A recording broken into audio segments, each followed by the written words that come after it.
आइए हम लोग आ गए अब अपने नए सेमेस्टर 5 में। ठीक है, सेमेस्टर 4 कंप्लीट हुआ आप लोग का।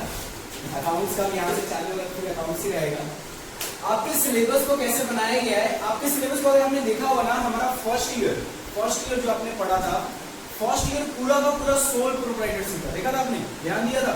उसमें एक भी पार्टनरशिप की कोई भी चीज नहीं थी या कंपनी की कोई चीज नहीं थी। जब आपने सेमेस्टर 3 पढ़ा, उसमें सिर्फ पार्टनरशिप एंड अदर एंटिटीज के बारे में थे, सिर्फ पार्टनरशिप और अदर तरह की एंटिटीज थे। अब हम आगे सेमेस्टर 5 में, यहां से आज के बाद जो भी आप पढ़ोगे सिर्फ कंपनी के बारे में पढ़ोगे और कंपनी के अलावा कुछ भी नहीं है। जो भी चैप्टर पढ़ोगे, आज पढ़ो, 5th में पढ़ो या 6th में पढ़ो, सिर्फ कंपनी पढ़ोगे। ठीक है, तो आओ कंपनी के बारे में पहले सिलेबस आपका डिस्कस करते हैं, कितने मार्क्स का क्या क्या सब्जेक्ट कवर किया गया है। सबसे पहले कंपनी का इंट्रोडक्शन, इसके अंदर बहुत सारे छोटे छोटे चैप्टर्स हैं जिसको कवर किया गया है। कितने मार्क्स के लिए? 20 मार्क्स के लिए। और दिखा दो क्या क्या है इसमें। सबसे पहले तो इशू ऑफ शेयर्स है, जो कि आपके क्लास 12 से थोड़ा थोड़ा मैच करेगा। फिर right share and bonus share, एकदम नया तरह का आपका आएगा। फिर under writing shares and liabilities और एम्प्लॉय स्टॉक ऑप्शन प्लान। अगर आप देखो इसमें तो 1 2 3 4 चैप्टर इसके अंदर है अलग अलग। मैं अलग बाद में आपको इंडेक्स दिखाऊंगा जिसमें टोटल 11 चैप्टर्स आपको दिख जाएंगे, बट यहाँ पे आपके सीयू ने जिस तरीके से सजा के दिया ना, उस तरह मैंने यहाँ पे सजा के दिया। ठीक है, तो यहाँ पे आपको दिखेगा 4 चैप्टर्स है जिसके अंदर इसको पूरा मिला के कितने मार्क्स में रखा गया है? 20 मार्क्स का, जिसमें से ये क्वेश्चन सबसे बड़ा क्वेश्चन होता है आपके एग्जाम में। सबसे ज्यादा जो बड़े क्वेश्चन बोल के आते हैं, ये आते हैं 15 या 10 आ सकता है, 10 नंबर या 15 नंबर का ये क्वेश्चन आ सकता है। ये कभी अकेले नहीं पूछता है, जब भी पूछेगा किसी दूसरे चैप्टर के साथ कंबाइन करके पूछेगा। और किस चैप्टर के साथ कंबाइन करता है ये भी मैं आपको बताऊंगा, और उसके क्वेश्चन में हम लोग बहुत सारे सॉल्व करेंगे। इसके बाद ये क्वेश्चन है जो 5 मार्क्स के लिए अलग से क्वेश्चन आता है, और एकदम मतलब इतना ईजी है कि सर बचपन में हम लोग जोड़ घटाव अपना भाग जो करते थे ना, एडिशन डिविजन सब्ट्रैक्शन, उसके जैसा ये लगेगा। एकदम इजी चैप्टर है, 5 मार्क्स श्योर है। बचा ये अंडर स्टॉक, ये आपके ऑप्शन भी कभी कभी आते हैं इन दोनों चैप्टर में से किसी के साथ ऑप्शन में, तो ये भी बहुत इजी, ये भी टफ नहीं है। ये मेरा 20 मार्क्स बहुत इजीली कवर होगा। एक जहां से सबसे ज्यादा मार्क्स है आपका क्लास 12 में पढ़ा हुआ है, लेकिन हम यहाँ पे ये मान के चलेंगे कि आपका नहीं पढ़ा हुआ है, एकदम नया है। ठीक है ना, तो नए के हिसाब से हम पढ़ाएंगे आपको। 12 का कुछ भी नहीं भी याद है तो भी कोई दिक्कत नहीं है। इसके बाद आता है एकदम नए चैप्टर में ये वाला सेक्शन। ये कितने का है? 10 मार्क्स का है, बट यहाँ चैप्टर कितने लिखिए? 1 और 2। मतलब एक बायबैक ऑफ सिक्योरिटीज पढ़ोगे, इसके बाद रिडम्पशन ऑफ प्रेफरेंस शेयर्स पढ़ोगे। ये 2 चैप्टर्स हैं। ये 2 चैप्टर में से एग्जाम में कभी कभी ऑप्शन आता है, दोनों ही क्वेश्चन दिया रहेंगे, उसमें से कोई एक करना है। और कभी अगर मान लो ऑप्शन नहीं दिया, मैं गारंटी नहीं ले सकता हूँ। अभी तक जो होता था मैं उसके बेस पे बता रहा हूँ, क्योंकि सेमेस्टर 5 का आपका फर्स्ट टाइम आप एग्जाम दोगे, तो मुझे भी नहीं पता पेपर कैसा आएगा, इसलिए मैं तो पूरा प्रिपेयर करके भेजूंगा। बट कुछ लोग ऑप्शन ले लेते हैं कि चलो ये कोई तैयार कर दो तो दूसरा कभी नहीं आता। फिर भी जैसा सेट किया गया, मेरे को भी यही लग रहा है कि क्या होगा, ऑप्शन में आएगा। 2 क्वेश्चन देंगे, उसमें से कोई भी एक करना है, बट चांस तो नहीं ले सकते, एग्जाम है आपका, लाइफ का सवाल है। तो हम दोनों ही चैप्टर आपको पढ़ाएंगे और फिक्स करेंगे 10 नंबर का। दोनों में से ऑप्शन भी आया तो भी ठीक है, नहीं आया तो भी ठीक है, बाकी दोनों में से कोई एक आया एग्जाम में तो भी कर सकते हैं। ओके, अब आते हैं हम लोग कंपनी फाइनल अकाउंट। जैसा आप सेमेस्टर 1 में फाइनल अकाउंट पढ़े थे, वो सोल प्रोप्राइटरशिप का फाइनल अकाउंट था। यहाँ पे कौन सा है? कंपनी का।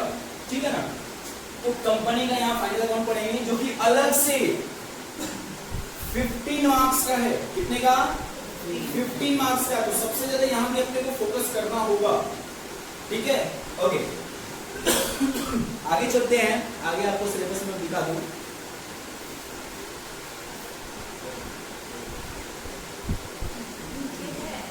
कंपनी फाइनल अकाउंट के बाद, कंपनी फाइनल अकाउंट के बाद आपकी आती है रिडम्पशन ऑफ डिवेंचर्स। ठीक है ना, ये चैप्टर आपके कितने का है? 10 मार्क्स का है। मैं इसके बारे में स्टोरी थोड़ा बाद में बताऊंगा, आगे चलते पहले वैल्यूएशन। वैल्यूएशन ऑफ शेयर के अंदर भी 2 चैप्टर अलग अलग, एक वैल्यूएशन ऑफ गुडविल है और एक वैल्यूएशन ऑफ शेयर्स है। इन दोनों का वैल्यू कैसे निकाला जाता है, क्या निकाला जाता है, कौन कौन सी चीजें हैं, ये हम लोग इसमें बात करेंगे, जो कि अलग से 10 नंबर का है। कभी कभी इन दोनों चैप्टर को कंबाइन करके एक क्वेश्चन पूछा जाता है, कभी कभी दोनों को अलग ऑप्शन में लेकर पूछा जाता है। तो दोनों ही अपने को पढ़ना पड़ेगा, यहाँ भी कोई ऑप्शन नहीं है, रिस्क नहीं लेना चाहते इसलिए। अब आते हैं हम लोग सबसे बड़े चैप्टर के तरफ, जिसके अंदर कितने मार्क्स का क्वेश्चन दिया गया है, 15। कवरेज बहुत ज्यादा है और चैप्टर भी यहाँ 2 है, चैप्टर भी यहाँ 2 है। एक अमालगमेशन है और दूसरा इंटरनल रिकंस्ट्रक्शन है। ये दोनों ही चैप्टर बहुत बड़े बड़े हैं और बहुत मेहनत करने होंगे। और तो यहाँ पे आप देख रहे हो कि दोनों एक साथ करके 15 नंबर दिया है ना, एग्जाम में ये अकेला एक क्वेश्चन आएगा 15 नंबर का। अब आपके एग्जाम में ऑप्शन देगा या फिर दोनों में से कोई एक कभी क्वेश्चन दे देगा, ये भी हो सकता है ना कि इस बार ये दे दिया तो नेक्स्ट टाइम ये दे देगा, इस बार ये दिया तो ये देगा, या फिर दोनों ऑप्शन में और लगा के देगा, नहीं जानता हूँ, इसलिए दोनों ही चैप्टर आपको पढ़ना होगा, ठीक है ना। तो टोटल आपके इसी हिसाब से 6 सेक्शन में इन्होंने बांटा है। पहला कितने का 20 मार्क्स, फिर 10 मार्क्स, फिर 15 मार्क्स, फिर 10 और 10 और फिर 50, तो टोटल आपके 80 मार्क्स होते हैं। एक चैप्टर में बोला कि थोड़ी देर में हम बात करेंगे, ये एक आपका ऐसा चैप्टर है जिसको हम लोग या तो एकदम लास्ट में पढ़ेंगे या तो नहीं पढ़ेंगे, या तो हम इसको लास्ट में पढ़ेंगे या तो नहीं पढ़ेंगे।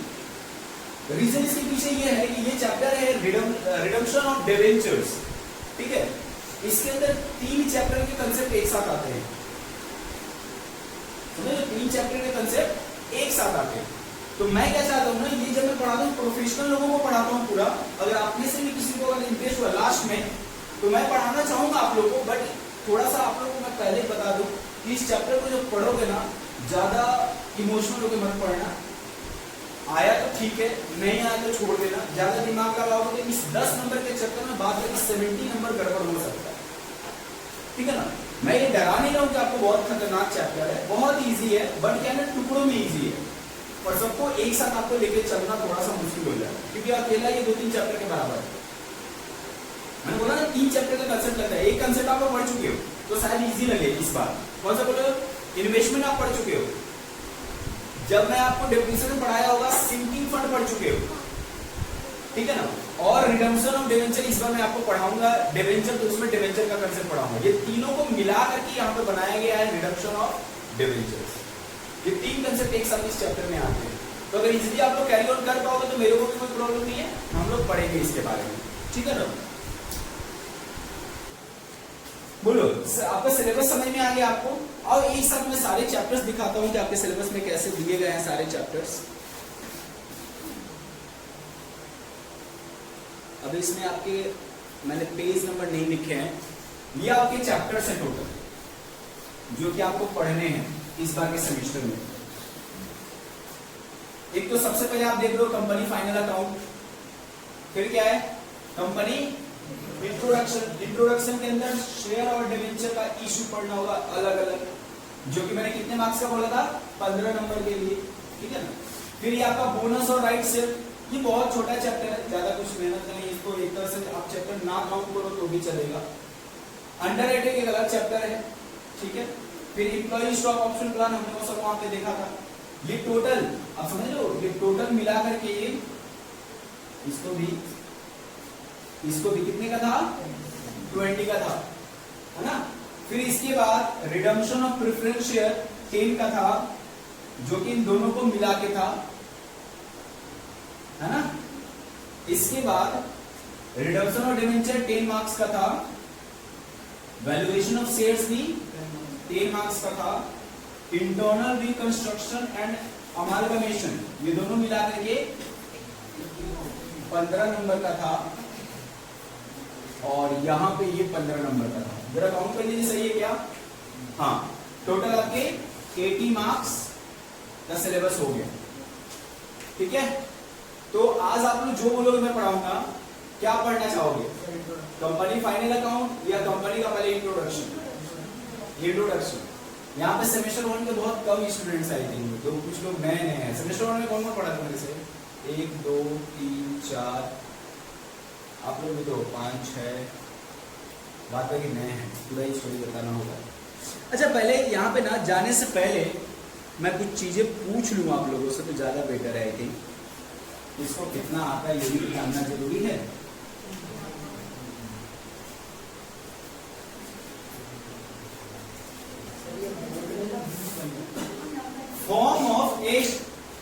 फॉर्म ऑफ ऑर्गेनाइजेशन कितने टाइप का होता है? फॉर्म ऑफ ऑर्गेनाइजेशन कितने टाइप का होता है? नहीं पता। क्लास 11 के बीएसटी में आपने पढ़ा होगा, आप बताइए क्या जी? बोलिए आप बताइए।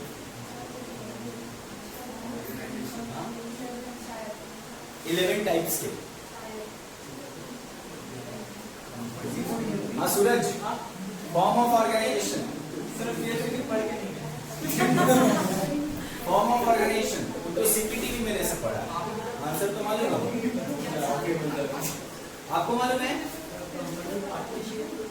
वेरी गुड भाई। 3 तरह के होते हैं, sole proprietorship, partnership and joint stock company. Form of organisation 3 तरह के ऑर्गेनाइजेशन होते हैं हमारे यहाँ, ठीक है ना?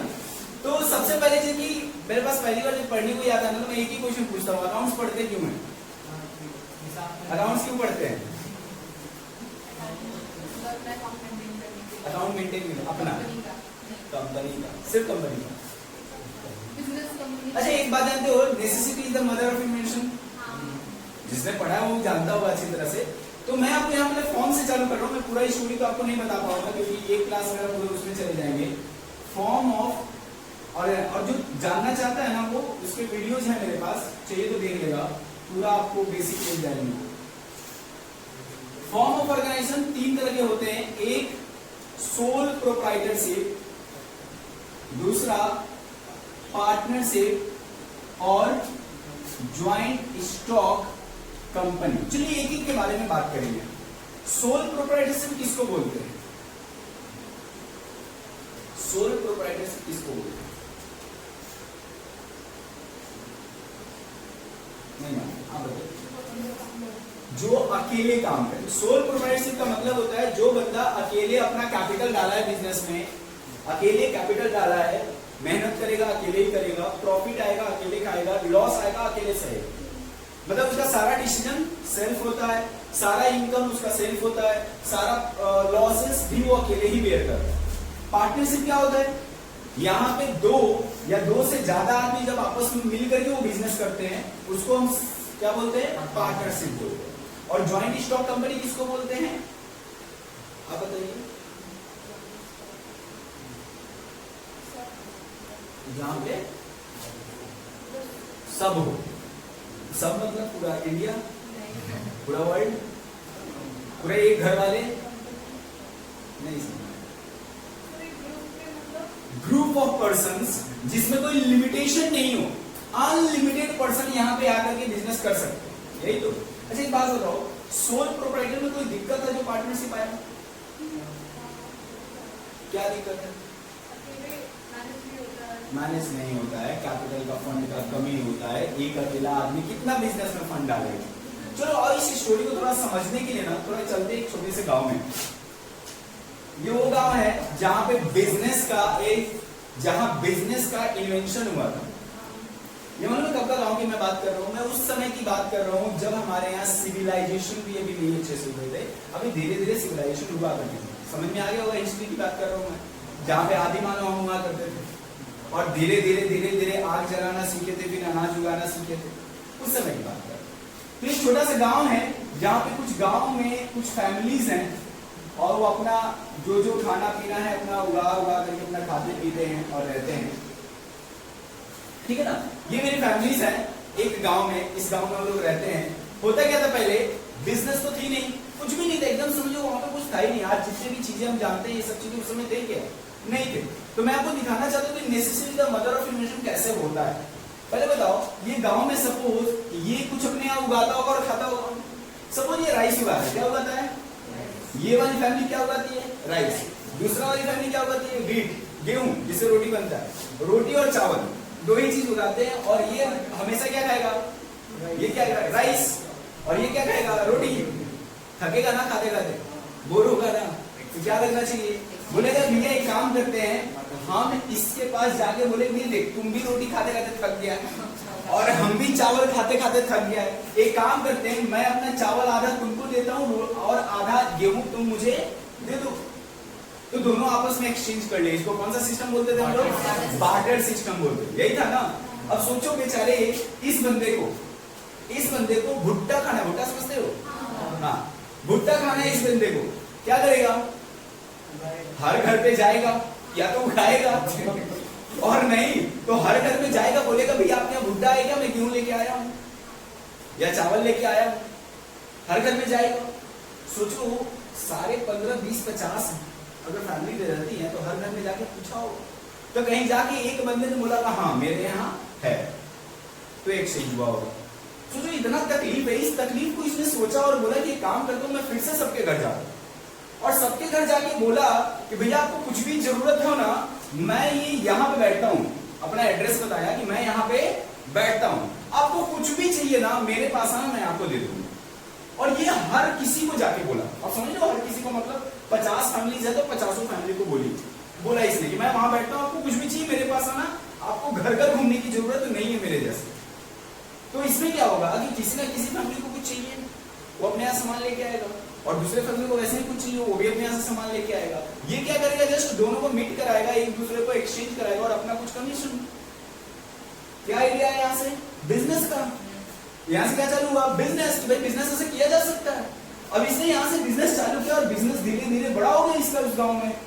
करते करते इसने सोचा कि इस गांव के बिजनेस को मैं थोड़ा अपने आस पड़ोस के गांव तक फैलाऊं। तो फैलाने के लिए, बिजनेस को बड़ा करने के लिए क्या चाहिए, एक्सपांड करने के लिए क्या चाहिए, कैपिटल, पैसा। कहां से लाएगा, अब दोस्तों को बोलेगा या अपने किसी रिश्तेदार को बोलेगा भैया आपके पास पैसा तो दे दो।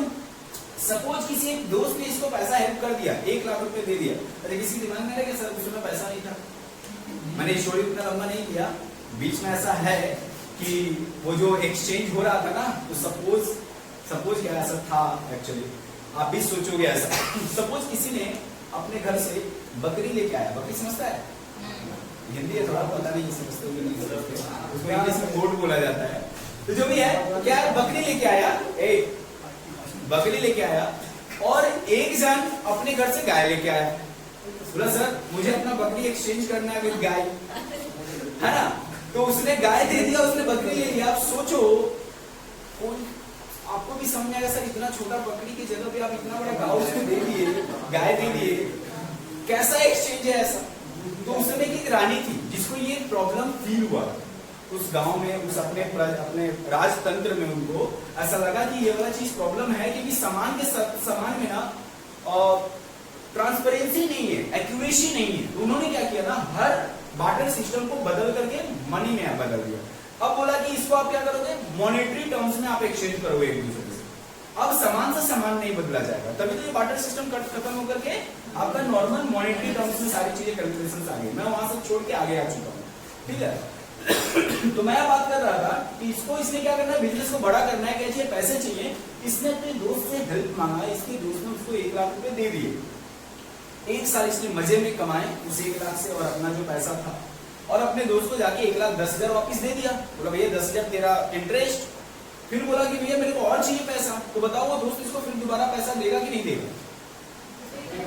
आप अगर होते तो देते ही नहीं देते, मैं तो नहीं देता। बोलो भैया मेरा पैसा 1 लाख गया तुम लेके, इतना मस्त बिजनेस किया, इतना पैसा कमाया, गाड़ी ले लिया, बंगला ले लिया, और मेरे को सिर्फ 10,000, मेरे को सिर्फ 10,000। बोला नहीं, अगर तुमको मेरा ये पैसा चाहिए तो मुझे उसमें से प्रॉफिट में से हिस्सा चाहिए। एक काम कर, पैसा तुम भी लगाया, पैसा मैं भी लगाया, मेहनत तुम भी कर रहे, काम कर हम भी मेहनत करेंगे, कोई दिक्कत नहीं है, बट जो भी कमाएंगे आधा। तो बताओ यहाँ से क्या क्रिएट हुआ, पार्टनरशिप। क्योंकि अब इस बिजनेस को, सोल प्रोवाइडरशिप को अगर पैसा चाहिए ना, तो आपको मजबूरी है क्या करने के लिए, पार्टनरशिप में कन्वर्ट होने के लिए। और क्यों? क्योंकि सोल प्रोवाइडर अकेला था। अब दोस्त जो पैसा देगा तो भाई एग्रीमेंट बनाएगा ना, और उस एग्रीमेंट को ही तो पार्टनरशिप डीड बोलते, और डीड से ही तो जन्म होता है पार्टनरशिप फॉर्म का। आप समझा? तो ये पार्टनरशिप फॉर्म। अब पार्टनरशिप फॉर्म में क्या होगा, पैसा आ गया, दोस्त आ गए, कैपिटल बढ़ने लगा, धीरे धीरे मैंने अपने बिजनेस को बहुत बड़ा ले गया। सारे दोस्त को अपना पार्टनर बना लिया, सारे रिश्तेदार को पार्टनर बना लिया, क्योंकि भाई बिजनेस को बड़ा करना था। सिंपल, आप समझ लो उस बंदे के अंदर में बड़ा होने का ख्वाहिश है, जुनून है, तो बड़ा होना जाना चाहता है, तो भाई पार्टनरशिप तो सबको, रिश्तेदार सारे दोस्त को अपना पार्टनर बना लिया है। अब इसको फिर से मन हुआ भाई वर्ल्ड वाइड जाना है, हमको बिजनेस को थोड़ा और बड़ा करते हैं। तो बिजनेस को थोड़ा और बड़ा करने जाने के लिए फिर से क्या चाहिए? कैपिटल, पैसा। कौन देगा? सारे दोस्त खत्म, सारे रिश्तेदार खत्म। क्यों खत्म? सब तो पार्टनर बन चुके हैं, अब कौन पैसा देगा? ये अब पूरा ढूंढना चालू किया, ढूंढते ढूंढते ढूंढते ढूंढते, अच्छा मैं ये बता दूं, ये कोलकाता है, ये कहां पे बिजनेस है? कोलकाता में। और ढूंढते ढूंढते ये पहुंचा कहां पे? मुंबई। मुंबई में एक बंदा इसको मिला जिसके पास 10 लाख रुपए थे। सोचो इसके लालच की कितनी लालच आ गया होगा इस बंदे को, किसी को, कोलकाता वाले को, कि भाई एक जगह पे मेरे को 10 लाख मिल गया, और क्या चाहिए? बिजनेस को बड़ा करने के लिए बहुत बड़ा अमाउंट होता है। मैं बोला बस इससे मेरे को ये पैसा चाहिए। मैंने बोला भैया एक काम करो, मेरा दुकान का नाम सुना है क्या? मेरे दुकान में पैसा डाल दो, जो भी प्रॉफिट होगा, जो भी प्रॉफिट होगा, जितना तुम पैसा डाला है ना, उसके हिसाब से मैं क्या करूंगा, तुमको शेयर ऑफ प्रॉफिट दूंगा। कौन बोल रहा है? कोलकाता वाला मुंबई वाले को बोल रहा है कि मैं तुमको सब दूंगा, शेयर ऑफ प्रॉफिट एकदम वैसे ही दूंगा जैसे कि बार बार सबको मिलता है। जिसने 1 लाख डाला 1 लाख के हिसाब से शेयर ऑफ प्रॉफिट, आपने 10 लाख डाला है 10 लाख के हिसाब से शेयर ऑफ प्रॉफिट। समझ रहे हो? तो बोला अब बताओ मुंबई वाले जगह पे आके क्या पैसे दोगे या नहीं दोगे? पैसे दोगे कि नहीं दोगे? नहीं देंगे। हाँ अच्छा, आप नहीं देंगे। मुंबई वाले की जगह पे सोच के देखना है कि आप अगर मुंबई वाला होते तो पैसा देते कि नहीं देते। सपोज मैं आपसे एक पैसा मांगू, आप दोगे कि नहीं दोगे? नहीं दोगे। नहीं दोगे, दे देंगे, पैसा कमाना है। हाँ तो प्रॉफिट मिलेगा, मैं प्रॉमिस तो नहीं रहा, दे देंगे, दे देंगे। आप लोग भी दे दोगे? आप दोगे क्या? आप भी दे दोगे? सुनना हो रहा है, नहीं एकदम हो रहा है। पैसा देंगे कि नहीं देंगे? कुछ लोग नहीं देंगे और कुछ लोग दे देंगे। अच्छा नहीं देंगे क्यों? ट्रस्ट होगा कि नहीं? ट्रस्ट बहुत बड़ा एक फैक्टर है भाई, आप लोग कैसे भूल गए? ट्रस्ट। ये बंदा मुंबई में बैठा है, ये बंदा कोलकाता में बैठा है, पता नहीं मेरा पैसा ले जाके क्या करेगा। कहीं इधर से ले गया कोलकाता, और कोलकाता के पहले ही स्टेशन से टर्न ले लिया तो क्या करेंगे हम? ट्रस्ट बहुत बड़ी चीज है। इसलिए बोला भैया मेरे को ट्रस्ट नहीं आपके ऊपर, बोले चलते हुए ट्रस्ट का इलाज करते हैं। देखना कोलकाता वाले को पैसा चाहिए, उसके अंदर पूरा एकदम चाहिए नहीं, इसका पैसा किसी भी हालत में लेना है। तो किसी भी हालत में लेना है तो इसके प्रॉब्लम को सॉल्व करना होगा। इसका प्रॉब्लम ट्रस्ट है। मैंने बोला ट्रस्ट को मैं खत्म करता हूँ ना। मैं गया एक बॉन्ड पेपर खरीद के लेके आया। बॉन्ड पेपर समझा है क्या? किसको बोलते हैं? अरे जिसमें ऊपर में पैसे का नोट का वो फोटो होता है, 10 रुपए, 50 रुपए, 100 रुपए, 1000 रुपए। तो इसमें मैं लेके आया और उसमें क्या किया, मैंने एग्रीमेंट किया कि भाई मैं आज आपसे कितना बार बोलूं, वीडियो हो रहा है इसमें?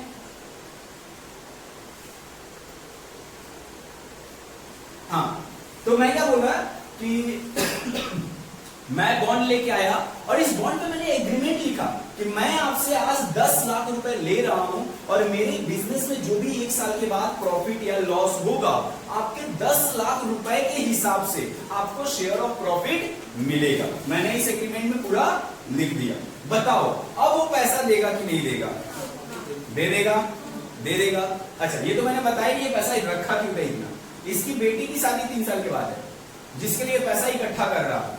अब आगे आते हैं, बस एक छोटा सा इंफॉर्मेशन मेरा था कि ये 10 लाख रुपए क्यों रखा था। इसकी बेटी की शादी है, इसलिए इसने पैसा इकट्ठा किया था। तो जो 10 लाख रुपए आज तक हुआ है, ये पैसा उसके लिए रखा है। अब बोलो ये पैसा देगा कि नहीं देगा? दे देगा। अब नहीं दे देगा, अभी तक तो नहीं देगा, लेकिन उसने एक कंडीशन रखा। मन में क्या कंडीशन रखा? बोला भैया मैं आपको पैसे तो दे रहा हूं, बट मैंने ये पैसा क्यों रखा था? अपनी बेटी की शादी के लिए, जो कि 3 साल के बाद है। आपको ये 3 साल के बाद मुझे पैसे रिटर्न करने हैं। ये पैसे कितने साल के बाद? 3 साल के बाद रिटर्न करने हैं।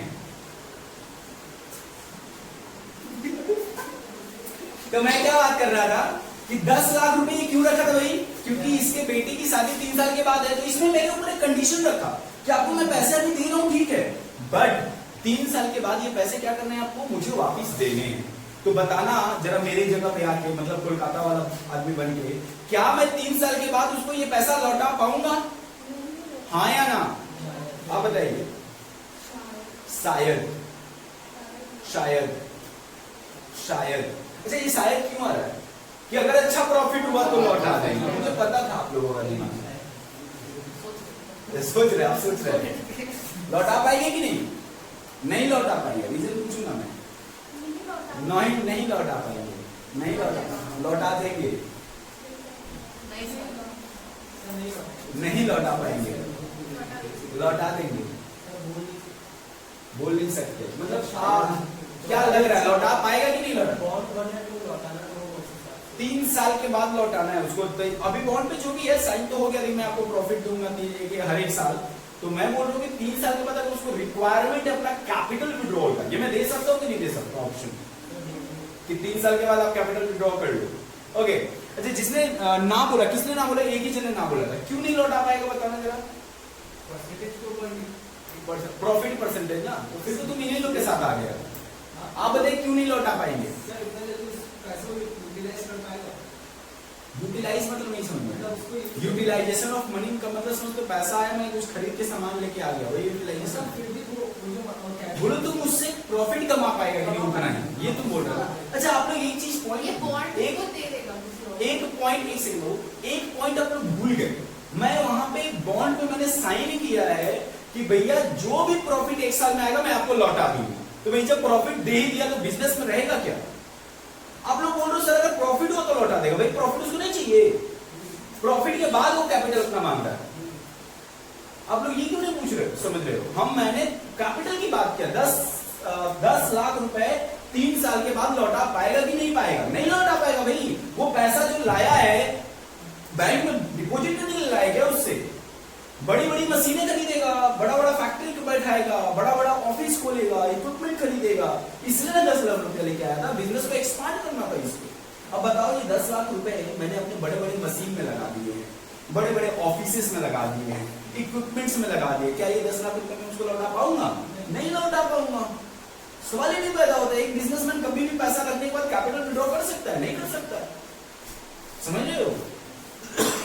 तो मैं तो मना कर दिया उसको कि भैया मैं नहीं लौटा पाऊंगा आपको।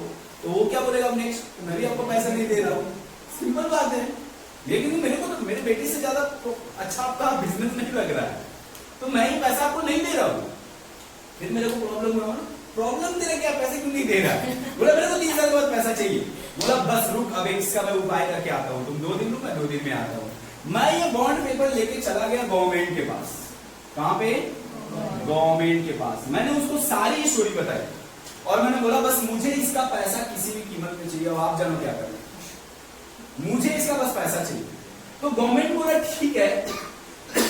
सोचा विचारा, उसको बोला कि मैं इस पेपर को अपना पेपर डिक्लेयर करता हूं। आई मीन उसने इसको एक्सेप्ट कर लिया, उस पेपर को एक्सेप्ट कर लिया, मतलब अपना स्टैंप दे दिया इस पेपर को।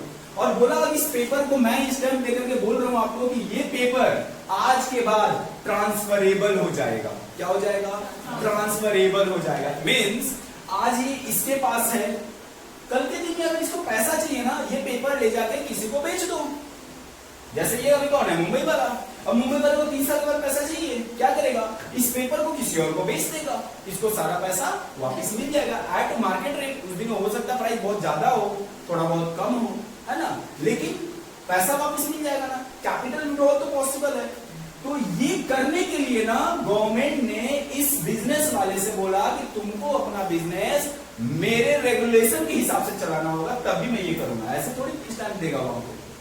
बिजनेस क्या बोलेगा कि आपका पूरा बिजनेस मैं मेरे रेगुलेशन के अंडर में आकर के चलाना होगा, तब जाकर के मैं ये करूंगा। तो वे इसी को बोलते हैं किसी एक प्रोप्राइटरशिप या पार्टनरशिप बिजनेस को कंपनी में कन्वर्ट करना। आप सेकंड सेमेस्टर पढ़ के बैठे हो सब लोग, कंपनी पढ़ा होगा क्या होता है, कैसे होता है।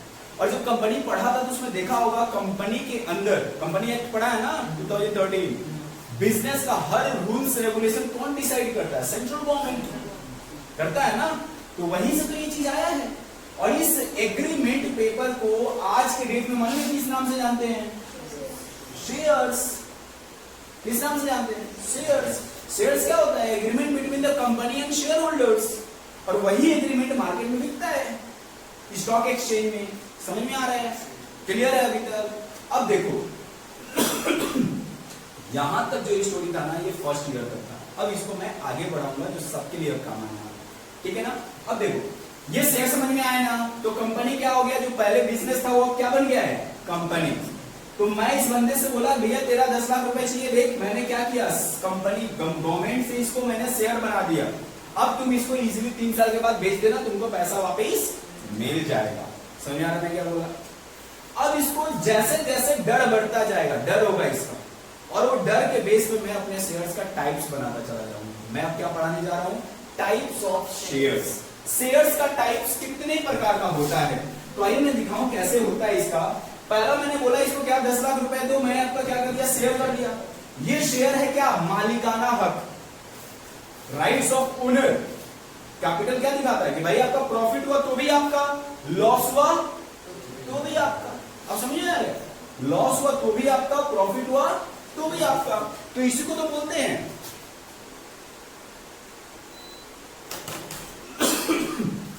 इस शेयर को क्या बोलते हैं, ऑर्डिनरी शेयर। क्या बोला मैंने, ऑर्डिनरी शेयर, ऑर्डिनरी शेयर। और कुछ लोग इसको मालूम है क्या बोलते हैं, इक्विटी शेयर्स। एक्चुअली इसका अच्छा नाम, भलो नाम इक्विटी शेयर्स है, और पुकार का नाम ऑर्डिनरी शेयर है। समझ में आ रहा है? तो अच्छा नाम क्या है, इक्विटी शेयर्स। अब ये शेयर क्या बोलता है कि भाई आप मेरी कंपनी के ट्रू ओनर हो।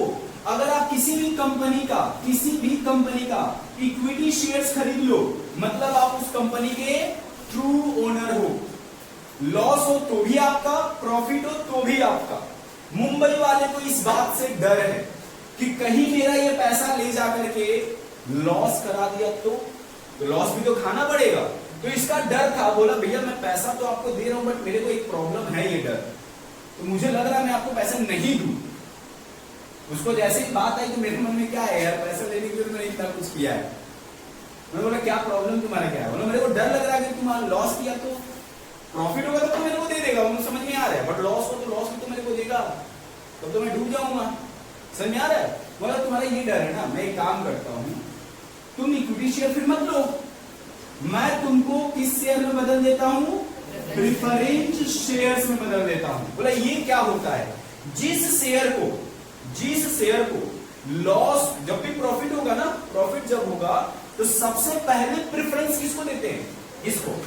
बोला भाई आपके जितने भी मालिक हैं, आपके उस बिजनेस में जितने भी बाकी मालिक हैं, उनको पैसा मिलने से पहले मुझे मिलना चाहिए। तो इसका डर कम हो जाएगा ना, जितने भी मालिक है भाई बाद में खड़े हैं, मैं पहले से खड़ा हूं कि भाई मेरे को पहले दे दो, सब जो भी है मेरा जो हिस्सा हुआ पहले मेरे को दे दो। समझ में आ रहा है? तो ये क्या बोला, 10 लाख रुपए जो इसने लगाए हैं, बोला मेरे को प्रेफरेंस पहले चाहिए। तो भाई पहले चाहिए तो उसके लिए मैंने इशू किया प्रेफरेंस शेयर्स। क्या इशू किया, प्रेफरेंस शेयर्स। तो 2 टाइप के शेयर हो गए। कितने टाइप के, 2 टाइप के, इक्विटी शेयर्स, एक preference share. Equity share true owner, preference share holder कौन होते हैं, जिनको प्रेफरेंस पहले दिया जाता है। मालिक तो वो भी होते हैं बट ट्रू नहीं होते। क्यों, समझा रहा है ना, प्रेफरेंस इनको पहले दिया जाता है, भले वो प्रॉफिट के केस में हो या कैपिटल वापिस करने के केस में हो। मतलब बिजनेस बंद हो गया, लिक्विडेट हो गया, अब बिजनेस बंद हो गया तो इनको पैसे वापस मिलेंगे ना सबको, उसमें भी सबसे पहला लाइन में यही खड़े रहेंगे, पहले मेरा दे दो फिर बाद बाकी लोग। तो इसको बोलते हैं प्रेफरेंस शेयर। इसके नाम के पीछे रीजन है क्यों प्रेफरेंस बोला जाता है, क्योंकि इनको प्रेफरेंस पहले दिया जाता है। ओके, मैंने बोला बस प्रेफरेंस शेयर हो जाओ। बोला सर एक और डाउट है मेरे को। बोलो क्या डाउट है? बोले एक डाउट है कि मान लो आज आप बोल रहे हो कि भैया आपको डर है, मेरे को डर है ना, मुंबई वाले को डर है कि भाई पैसा प्रॉफिट करोगे कि लॉस करोगे।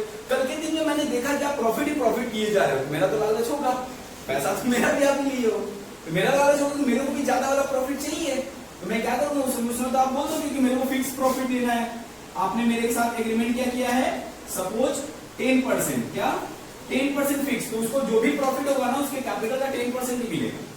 प्रेफरेंस शेयर तो यही होता है कि आपको फिक्स दे देंगे कि इसमें लॉस नहीं होगा आपका, समझ रहे हो। तो बोला मेरे को अगर मान लो बाद में प्रॉफिट भी कमाने का मन हुआ तो बोले काम कर, फिर तुम प्रेफरेंस शेयर ले बट कन्वर्जन का ऑप्शन रख, मतलब जो इन फ्यूचर में आपको टाइम दूंगा मैं 6 महीने का, 1 साल का, 1.5 साल का, कि 1.5 साल के बाद आप क्या करोगे, कन्वर्ट हो सकते हो। अगर आपका मन है कि इक्विटी होल्डर बनेंगे तो आप बन जाना, नहीं तो प्रेफरेंस में रहना। उसको बोलते हैं कन्वर्टेबल प्रेफरेंस शेयर। क्या बोलते हैं, कन्वर्टेबल प्रेफरेंस शेयर। और जिसके पास ऑप्शन नहीं होता है उसको क्या बोलते हैं, नॉन कन्वर्टेबल प्रेफरेंस शेयर। बोलिए समझ में आ रहा है मैं क्या बोल रहा हूँ? ओके, बोला और कुछ बताइए, बोला इसको और कुछ डर तो हो सकता है। एक हुआ कन्वर्टेबल और दूसरा नॉन कन्वर्टेबल। एक और चीज आप मानते हो, जो इनको दिया जाता है ना उनको बोला जाता है डिविडेंड्स। इंटरेस्ट नहीं बोला जाता क्योंकि इंटरेस्ट फिक्स होता है और 100% देना पड़ता है, पूरा प्योर लायबिलिटी होता है। बट डिविडेंड आपका प्योर लायबिलिटी नहीं होता है। कंपनी के पास अगर प्रॉफिट आया तो आपको डिविडेंड देती है, नहीं तो नहीं भी दे सकती है। समझ में आ रहा है? तो डिविडेंड एक ऐसा चीज होता है जिसको दे भी सकती है, नहीं भी दे सकती है। तो इसने बोला सर आपका प्रॉफिट आया तब तो आप उनको 10% दोगे, है ना, और अगर प्रॉफिट नहीं आया तब तो आप उनको 10% नहीं दोगे, है ना। तो मैं उस समय क्या करूंगा, हाँ उस समय लॉस भी वो नहीं लेगा। आपको याद है मैंने बोला था ना, ये लॉस कभी नहीं सहेगा क्योंकि ये प्रेफरेंस शेयर है। इसको सिर्फ प्रॉफिट नहीं मिलेगा उस समय, और बाद बाकी इक्विटी को लॉस सहना पड़ेगा। समझा ना दोनों में डिफरेंस? तो इसको हुआ कि भाई आप जब प्रॉफिट नहीं करोगे तो नहीं दोगे, और प्रॉफिट करोगे तो दोगे। तो मेरे उस साल का क्या, जिस साल में आपका प्रॉफिट नहीं हुआ था फिर भी तो मेरा पैसा लगा था वहां पे, तो उस साल का क्या, बोले एक काम कर, तुम्हारे लिए मैं क्या करता हूं ना, नया शेयर बनाता हूं जिसका नाम मैं रखूंगा क्यूमुलेटिव।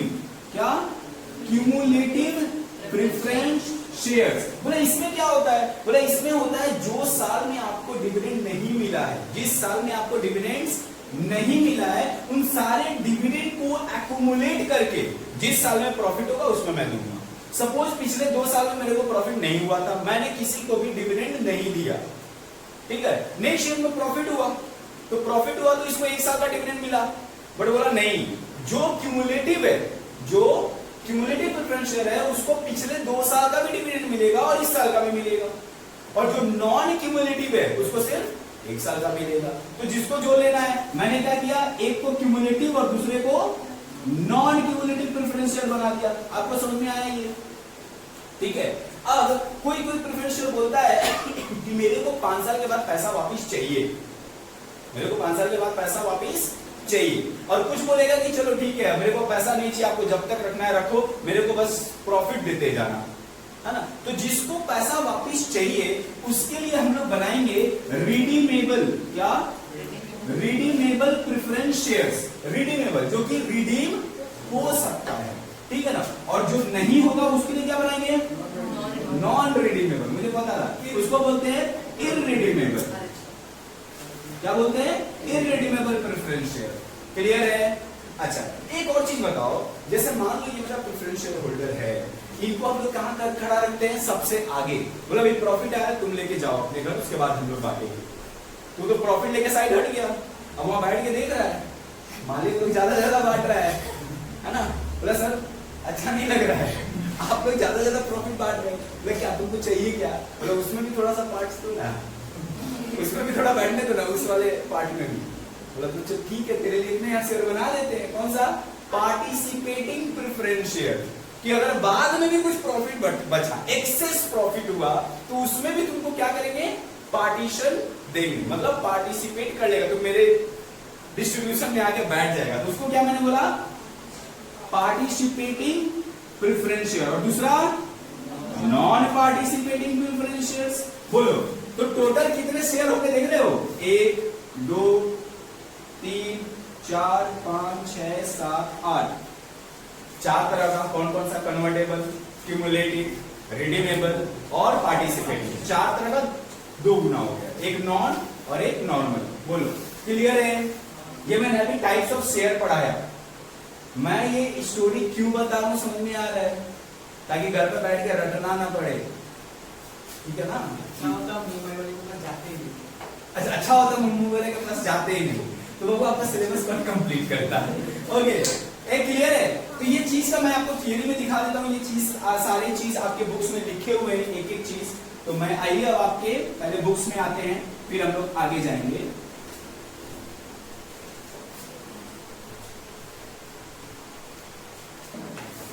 आइए ये आपका सेकंड चैप्टर मैंने रखा है, फर्स्ट चैप्टर मैंने रखा था कंपनी फाइनल अकाउंट, बट ठीक है आप लोगों को सेकंड पहले पढ़ना था, कोई दिक्कत नहीं है। पहला हम लोगों ने पढ़ा कंपनी का इंट्रोडक्शन, कंपनी कैसे होता है, क्या होता है। यहाँ पे बहुत सारे थियरी में मैंने हर चीज लिख के दिया जो आपके लिए जरूरी है, ठीक है ना। सारी चीजें मैंने समझा दिया, फिर भी एक बार पढ़ के देख लेते हैं जल्दी जल्दी। Company is a business organisation, it is an association और collection of individual real persons and other companies. Other company मतलब एक कंपनी किसी दूसरे कंपनी का मेंबर बन सकता है, ठीक है ना। Okay, and each of them provide some forms of capital. सब क्या करते हैं, कुछ कुछ पैसा उसमें लगाते हैं, जिसको हम लोग क्या बोलते हैं, कैपिटल बोलते हैं। बुक्स मिलेगा। This group has a common purpose or focus and aim of gaining profit. सबका काम क्या होता है, प्रॉफिट कमाना। This collection or group or association of person can be made exist in law and then companies itself consider as a legal person. सब पढ़े हो आप लोग और अभी बात भी हुआ है। When company need to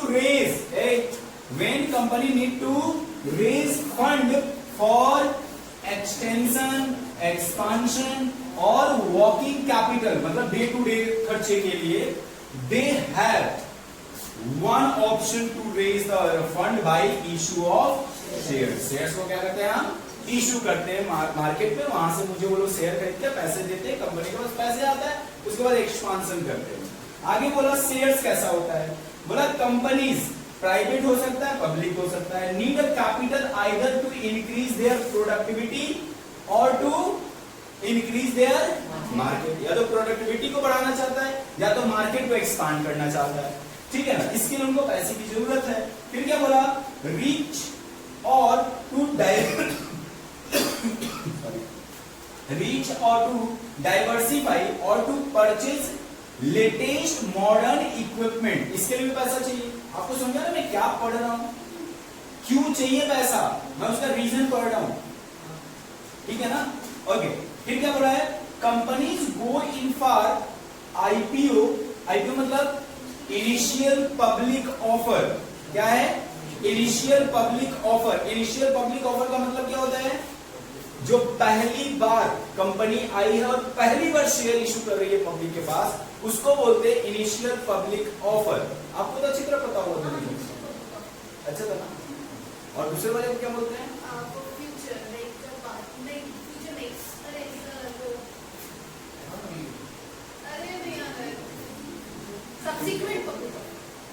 further public offer, ठीक है ना। और एक और होता है प्राइवेट प्लेसमेंट। क्या होता है ये प्राइवेट प्लेसमेंट,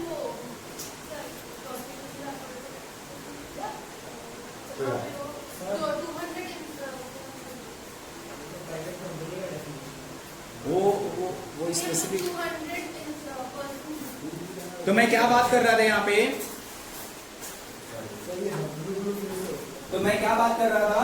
ये सारे रीजंस हैं। रीजन जानोगे ना तब पता चलेगा शेयर कैसे क्यों हो रहा है, क्योंकि रीजन बहुत जानना जरूरी है। आगे हम लोग शेयर के बारे में पढ़ेंगे। तो रीजन क्या क्या हुआ, पहला तो कंपनी को पैसा चाहिए क्योंकि उसको इंक्रीज प्रोडक्टिविटी करना है या फिर मार्केट को बढ़ाना है। दूसरा क्या बोला, डाइवर्सिफाई करना है, परचेज लेटेस्ट इक्विपमेंट करना है।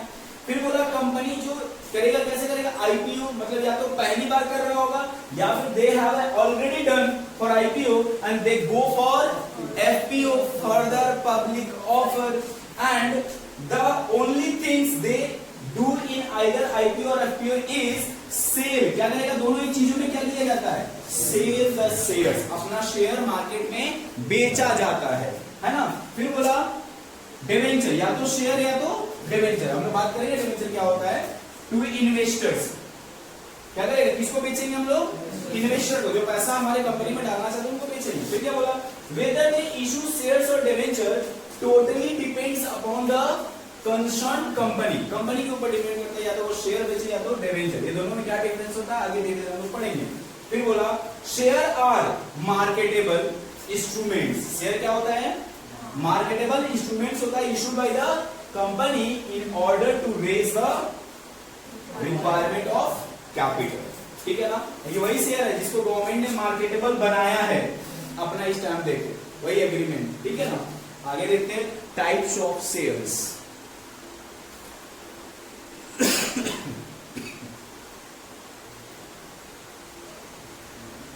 ये आप लोग के लिए डायग्राम बनाया, इसका मीनिंग भी है नीचे में दिया हुआ।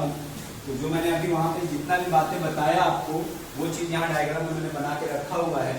जैसे शेयर कितना होता है, इक्विटी शेयर्स होता है, प्रेफरेंस शेयर्स होता है। प्रेफरेंस शेयर फर्दर 8 बार में जाता है। कौन कौन सा? एक cumulative, non cumulative, convertible, non convertible, participating, non participating, redeemable और इररिडीमेबल। तो टोटल यहाँ पे मैंने वो बात कर लिया जो हमने बताया था, और हर एक शेयर के पीछे रीजन है क्यों ऐसा किया गया है। ओके, तो आपको ये याद रखना होगा। इसके बाद इसमें जाने से पहले मैं कुछ और भी आपको बताना चाहूंगा। एक बात बताओ, आपने बचपन में पढ़ा होगा कैपिटल। कैपिटल कुछ होता है, क्या होता है कैपिटल? कैपिटल क्या होता है? लायबिलिटी होता है। अच्छा, लायबिलिटी क्यों होता है?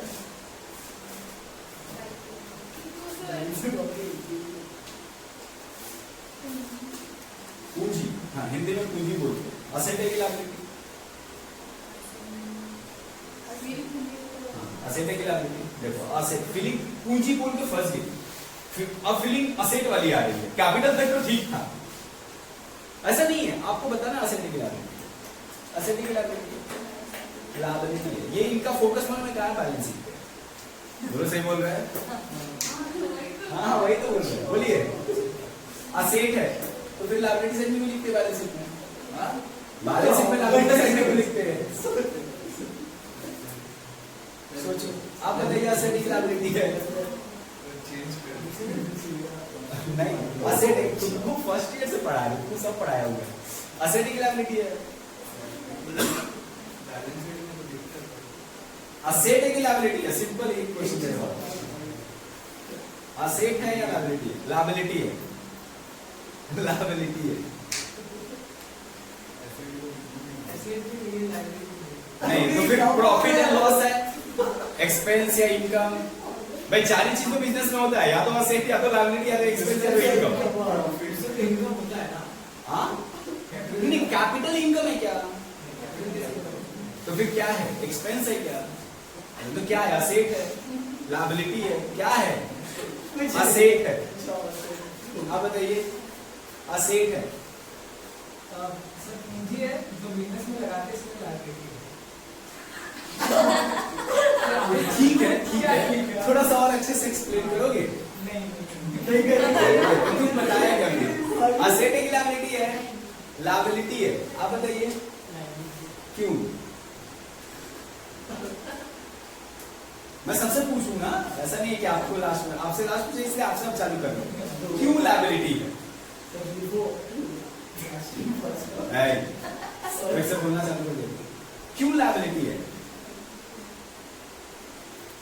सर जैसे आप पहले वाले ने बताया कि मुंबई वाले में जैसे वो कैपिटल मिलेगा नहीं वापस, दूसरी सेंस में लायबिलिटी हो गई। आप दोनों बताओगे क्या लायबिलिटी क्यों है? देखना है सिर्फ मुझे कि आपको याद है कि नहीं होता। भूल गया वो सब पढ़ाई। सूरज, लायबिलिटी क्यों है? सर क्योंकि पूंजी है और उसने उसको नहीं इसका लगाया है।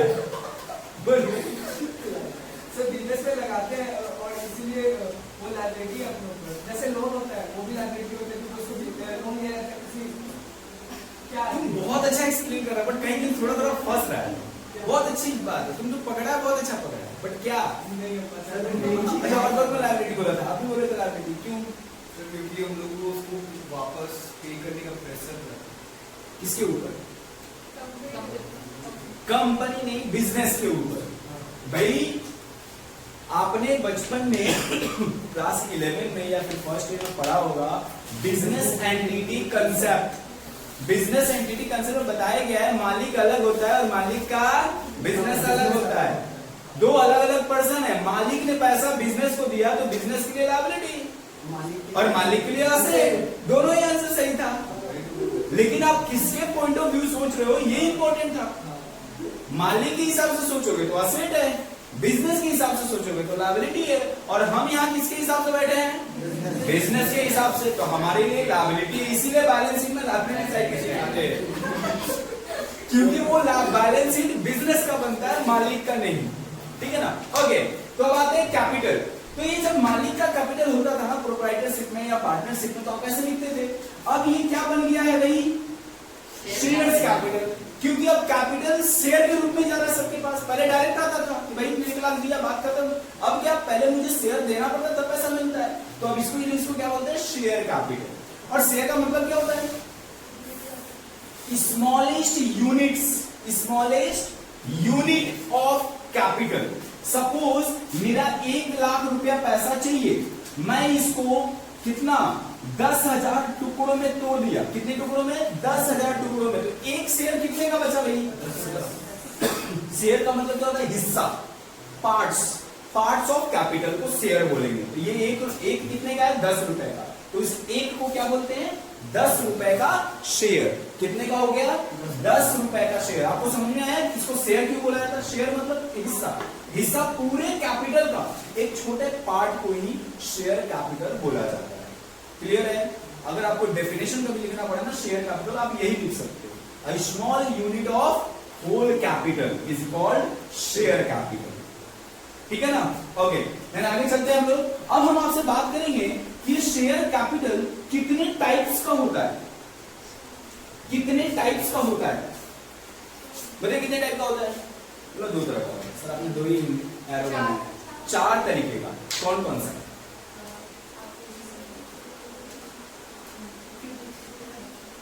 मैं टाइप्स ऑफ शेयर नहीं पूछा, मैं शेयर कैपिटल के बारे में पूछ रहा हूँ। शेयर कैपिटल कितने टाइप का होता है, कौन कौन सा,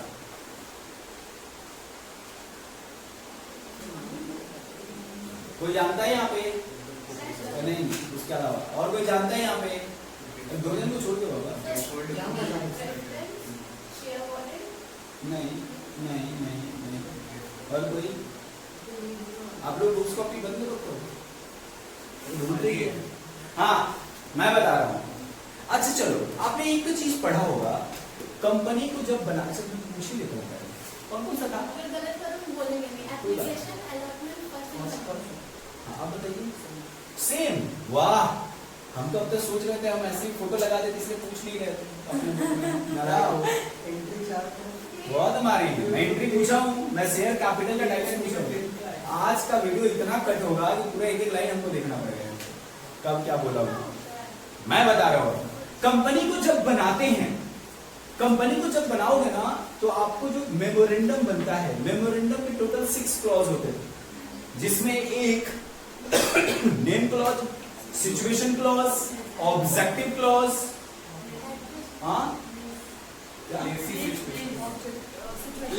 सिचुएशन क्लॉज उसी को बोलते हैं। चौथा कौन सा था, लायबिलिटी क्लॉज।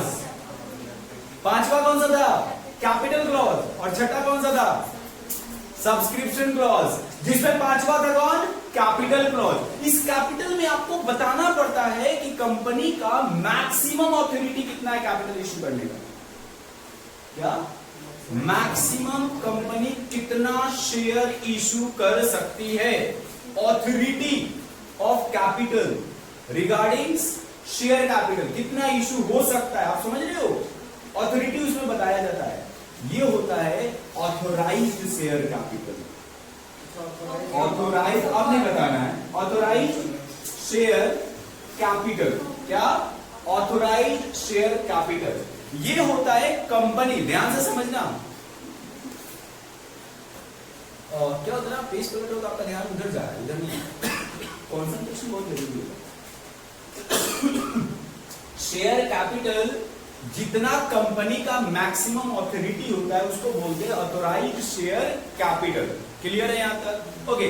इस ऑथोराइज्ड मतलब कंपनी के पास पावर है इतना शेयर इशू करने। मैं एग्जांपल लेता हूं, सपोज इसने 1 lakh number of shares at the rate of 10 each. एक शेयर कितने का, 10 रुपए का।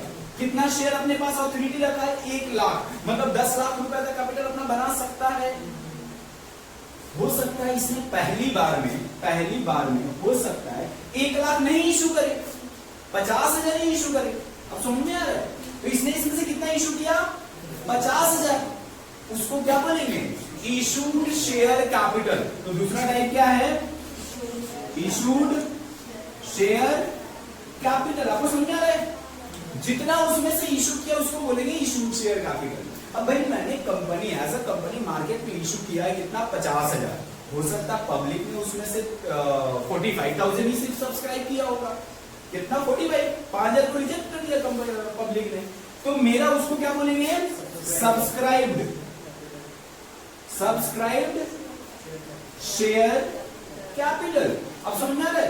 अब इस सब्सक्राइब मतलब सबने सब्सक्राइब कर लिया, अब मैं क्या करूंगा, उनसे पैसे मांगूंगा, उसको बोलेंगे कॉल्ड अप शेयर कैपिटल। जितना मैं पैसे मांगूंगा उसको अगर टोटल में देखूंगा तो टोटल को क्या बोलूंगा, कॉल्ड अप शेयर कैपिटल। आपको समझ में आ रहा है? अब इस कॉल्ड अप में से जरूरी तो नहीं है कि सारे लोगों ने पैसा दे दिया, कुछ लोग पैसा नहीं भी दे पाएंगे, तो उसको हम लोग क्या बोलेंगे, पेड अप शेयर कैपिटल। जितना लोगों ने हमें दे दिया पेड अप शेयर कैपिटल। आपको समझ में आ रहा है? ठीक है। अच्छा, इसके बाद एक है, मैं ऐसे ही नाम लिख के बता रहा हूं, इसके बाद एक है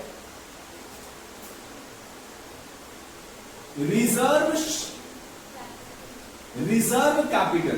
क्या? Reserve capital. तो रिजर्व कैपिटल किसको बोलते हैं, कौन बताएगा रिजर्व कैपिटल किसको? सबके पहले एक बार में बता दूं, authorise share capital maximum company कितना शेयर ऑथराइज रखती है इशू करने का, उसके बारे में हुआ। दूसरा, उसमें से जितना इशू किया उसको इशू शेयर कैपिटल बोलते हैं। जितना उसमें से सब्सक्राइब किया सब्सक्राइब शेयर कैपिटल बोलते हैं। उसमें से जितना कॉल्ड किया गया उसको कॉल्ड अप शेयर कैपिटल बोलते हैं। और देन उसमें से जो लोग पेड कर चुके हैं उसको पेड अप शेयर कैपिटल बोलते हैं। अब मैं नाम लिखा हूं यहाँ पे रिजर्व कैपिटल। किसको बोलते हैं रिजर्व कैपिटल? जब फॉरफीचर आता है वो उसको कैपिटल रिजर्व बोलते हैं। फॉरफीचर अमाउंट को transfer to capital reserve. This is not a capital reserve, this is a reserve capital. बहुत डिफरेंस है। जो कैपिटल रिजर्व रखा गया नहीं, ठीक है, गलत नहीं है। आप बताइए, नहीं पता है? कोई बताएगा रिजर्व कैपिटल जो इशू नहीं हुआ, जो इशू नहीं हुआ है, अनइशूड शेयर कैपिटल के बारे में बात कर रहे हो। ठीक है, देखते हैं। और कोई बताएगा क्या कोई? सर ये 107 है। हाँ जी, वही हम लोग पढ़ रहे हैं। सर ये वही कैपिटल है जो बचा करते हैं कंपनी का कुछ दिवाला करते बचा के रखते, कहाँ रखते बचा के? मतलब कि रिजर्व रहता है, जब कंपनी का दिवाला नहीं करता तब उसका यूज होता है, इंसॉल्वेंट होता है तो यूज होता है, बट रखते कहाँ है? कभी बैलेंस शीट में देखा नहीं? देखा कहाँ देखा है? रिजर्व सरप्लस में कैपिटल रिजर्व देखा है, रिजर्व कैपिटल नहीं देखा।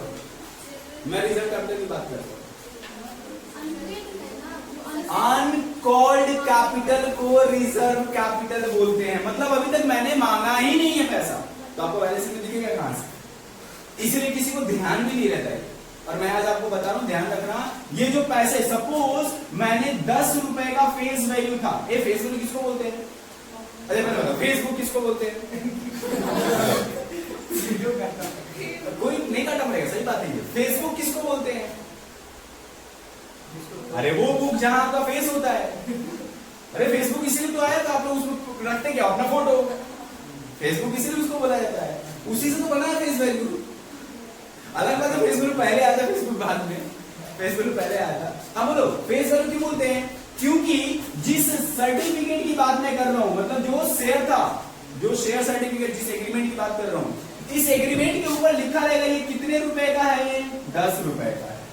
ये कितने का है? 10 रुपए। इसके फेस में लिखा है ना 10 रुपया, इसीलिए इसको बोलते हैं फेस वैल्यू ऑफ ₹10। एक और नाम से बुलाते हैं। ये कितने का नोट है? इसका नाम क्या है? 10 रुपया। इसलिए इसको बोलते हैं नॉमिनल वैल्यू, नेम। इसको क्या बोलते हैं? Nominal value. या तो मैं फेस वैल्यू बोलूं या फिर नॉमिनल वैल्यू बोलूं, तो भी यही होता है। ठीक है, हाँ। तो 10 रुपए का मेरा फेस वैल्यू है। एक शेयर का प्राइस कितना? 10 रुपए। इसमें से मैंने अभी तक सिर्फ 6 रुपए मांगा। क्वार्टर कितना लिया अभी तक? 6 रुपए। 4 रुपए मांगा ही नहीं, 4 रुपया मांगा ही नहीं। इसका मतलब ये नहीं कि कंपनी को जरूरत अगर इंस्टॉलमेंट के पहले पड़ा तो नहीं मांग सकता है, मांग सकता है, कंपनी के ऊपर है। वो आपसे 4 रुपए जब मांगे, मैं आपको सिखाऊंगा ये बातें। बट अगर नहीं मांगे हैं ना, तो इसको हम लोग रिजर्व कैपिटल एज्यूम करके बैठते हैं। क्यों? एक्चुअली बनाना नहीं पड़ता है, इसलिए हमको नॉलेज नहीं कि रिजर्व कैपिटल होता क्या है। क्योंकि आपको पब्लिक बैलेंस शीट में किसने पढ़ाया नहीं, क्योंकि जरूरत नहीं पड़ा। तो ये क्या है, 4 रुपए नहीं मांगे ना, बट कंपनी एक्ट में बोला गया ना कि हर एक शेयर होल्डर की लायबिलिटी कितने रुपए तक होती है, जितना इसका फेस वैल्यू 10 रुपए तक लायबल है ना, कभी भी कंपनी उसे मांगेगी उसको देना पड़ेगा, अपना घर बेच के देना पड़ेगा, देना पड़ेगा। लेकिन 10 रुपए से ज्यादा मांग सकती है क्या? नहीं, क्योंकि ये लिमिटेड लायबिलिटी कंपनी है। लिमिटेड लायबिलिटी इसलिए तो बोला जाता है। ओके, तो 4 रुपए बाकी है ना मांगना, ये मैं कभी भी मांग सकता हूं, इसलिए कंपनी इसको रिजर्व बोलती है अपने पास कि मैं जब चाहूं तब इसको एक्सरसाइज कर सकता हूं। जनरली ये पैसा तब एक्सरसाइज किया जाता है जब इंसॉल्वेंसी का केस हो या लिक्विडेशन का केस हो, मतलब कंपनी अब खत्म हो रही है, ठीक है, तब ये पैसे मांगे जाते हैं, ठीक है ना। तो इसको क्या बोलते हैं? Reserve capital. याद रहेगा, कैपिटल रिजर्व और रिजर्व कैपिटल में बहुत कंफ्यूजन होता है, इसलिए याद रखिएगा कैपिटल रिजर्व प्रॉफिट का पार्ट होता है और रिजर्व कैपिटल, कैपिटल का जो रिजर्व जो कि अभी तक मांगे नहीं है, अनकॉल्ड है, उसको बोलते हैं। चलिए, मुझे पता है आप लोग याद नहीं रहता है, भूल जाते हो, इसलिए मैंने बुक में सब लिख के दिया है आपको, ठीक है ना। आइए आपको बुक्स में मैं दिखाता हूं कि बुक्स में ये चीजें कहां लिखी हुई हैं। ये है आपका क्लासिफिकेशन ऑफ, मैं इसको पहले लिखता हूं,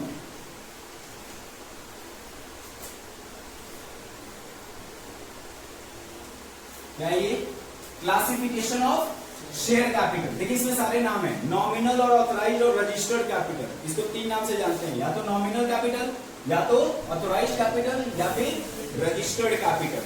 फिर क्या है? Issued share capital. फिर क्या है? Subscribe share capital. और इसके बाद क्या है? Called up capital, then paid up capital, और फिर रिजर्व कैपिटल। और मुझे पता था यहाँ बहुत ज्यादा आप लोग को डाउट्स होता है reserve capital and capital reserve में, इसलिए मैंने इसका डिफरेंस भी आपको लिख के दे दिया। बोला डाउट मत रखना, दोनों का एकदम क्लियर रखिएगा कि कैपिटल रिजर्व अलग चीज होता है और रिजर्व कैपिटल अलग चीज होता है। बुक्स में हर चीज आपको मिलेगी, ठीक है। अब आते हैं हम लोग अपने नॉर्मल कोर्स के तरफ, जो कि हमारे सिलेबस में है और आपको धीरे धीरे मैं होमवर्क तो देना चाहूंगा ना, तो उसके तरफ तो बढ़ना पड़ेगा। आइए अब मैं बात करूंगा कंपनी फंड को रेज करती कैसे है। अब तक क्या देखा आपने, रेज करने के लिए कौन कौन सी चीजों की जरूरत होती है, क्या होता है, किसको क्या बोलते हैं, इंट्रोडक्शन इसी को बोला जाता है। अब मैं बात कर रहा हूं कि मुझे यह पैसा चाहिए। एक कंपनी है एक्स लिमिटेड, ये क्या चाहती है? पैसा। किससे? पब्लिक से। पब्लिक से क्या चाहिए इसको? पैसा। अब पैसा चाहिए तो ये शेयर को इशू करेगी। क्या करेगी? शेयर को इशू करेगी। अब इशू करेगी तो पब्लिक में करेगी ना, तो ये जब शेयर इशू करती है वो 2 तरीके से करती है। एक for cash consideration. I think consideration का मतलब तो मालूम होगा आप लोगों को। कंसीडरेशन मतलब बताओ क्या?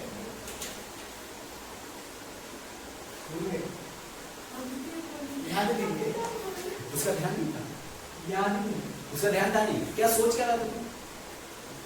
क्योंकि बगल में आपका आंसर बोला गया अभी जस्ट, कंसीडरेशन में, और एक नहीं 4-5 जन ने आंसर बोला, बट आपने चीज के बदले जो मिलता है, मतलब बस थोड़ा थोड़ा काम में आया था इस something in return.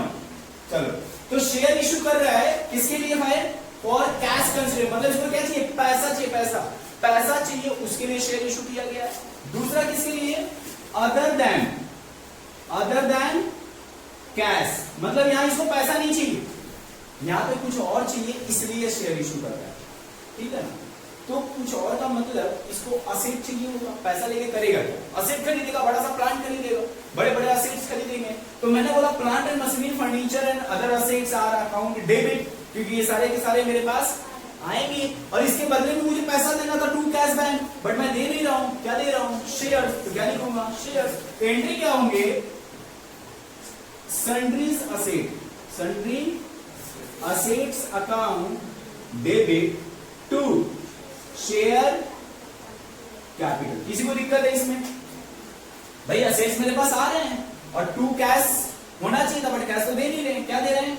Share capital. इसको कभी कभी 2 एंट्री में किया जाता है, मैं वो भी आपको बता दूं। मैं पहले शेयर नहीं इशू करके मैं उसको रेज करता हूं। क्या लिखता हूं? Vendor account. क्या? वेंडर, मतलब मान लो मैंने किसी एक फर्नीचर खरीदा गोदरेज एंड कंपनी के फर्नीचर वाले के साथ, तो मैं क्या लिखूंगा? Furniture account debit to Godrej and company. ठीक है, और फिर क्या लिखूंगा, Godrej and company account debit to shares, तो क्या लिखूंगा फिर, vendor account debit to share capital. बोलिए इसको या तो एक में या तो दो में, डिपेंडिंग आप सिचुएशन मार्क्स कितने का पूछा उसके हिसाब से हम लोग क्लासिफाई करते हैं। बोलिए ये चीज ठीक समझ में आ गया। इसमें और भी बातें करेंगे क्वेश्चन के साथ, बट इसके पहले ये सारी चीजें सिस्टम समझना जरूरी है।